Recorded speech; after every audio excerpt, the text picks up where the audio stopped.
Modern computing is built on a single rigid assumption: speed equals truth.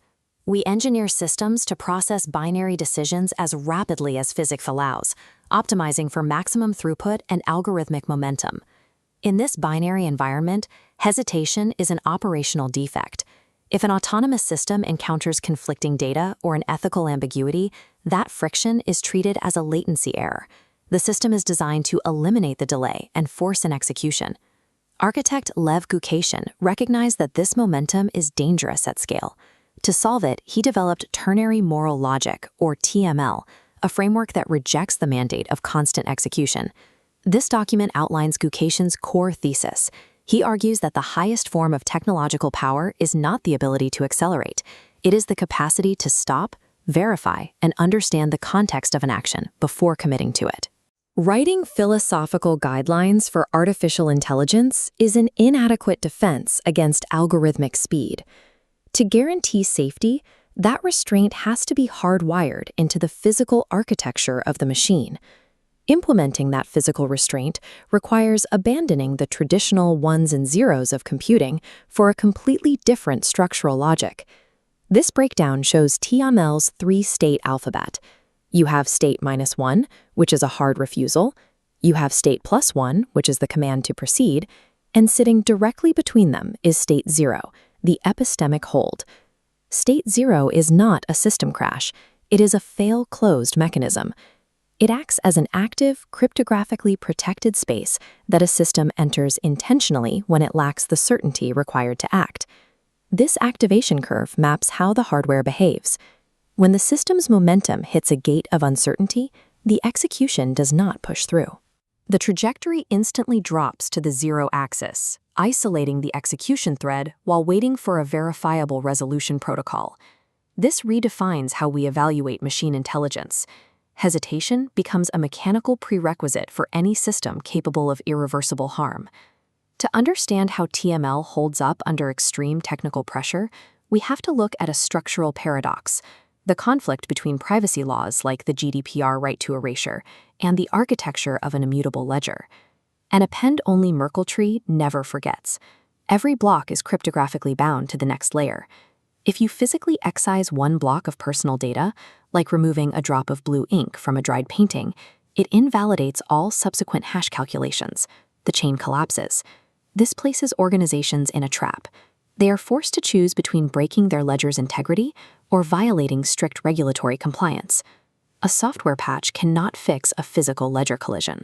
The only mathematically viable solution is to render the personal data totally invisible without touching the block it lives in.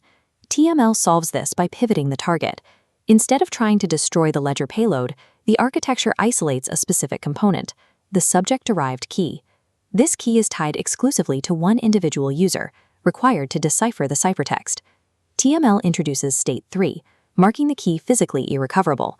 Once zeroized, the identity link is severed. The ledger block remains, but is entirely unreadable. Because the actual ledger block wasn't deleted, all adjacent trade secrets, operational logs, and decision secrets numbers in that same Merkle batch remain perfectly verifiable.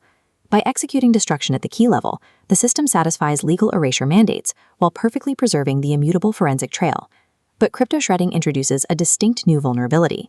If system administrators hold the power to permanently destroy keys, a bad actor could quietly erase data to cover up corporate fraud.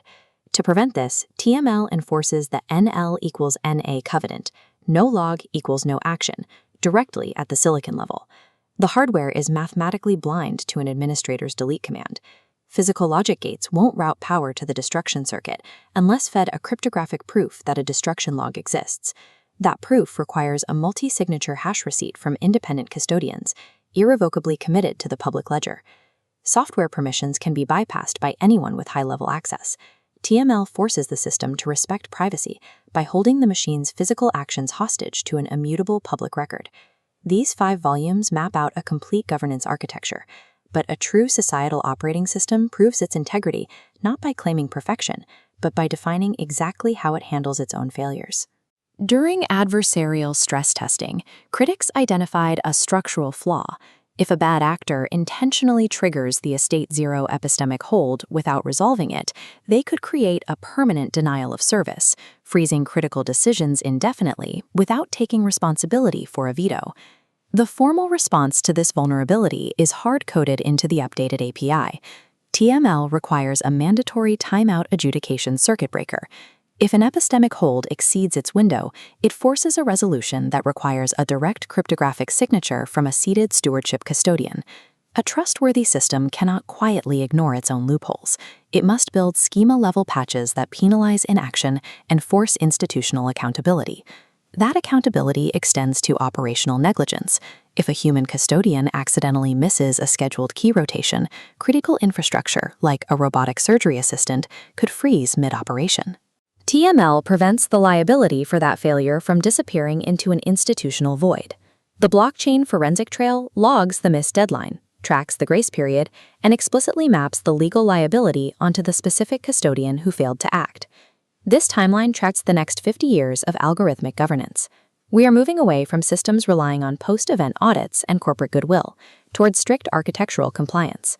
The target is an equilibrium where our expanding technological capacity is matched by embedded ethical constraints. Ternary moral logic codifies human intent into the hardware, ensuring that before technology acts, it must permanently prove it has the right to do so.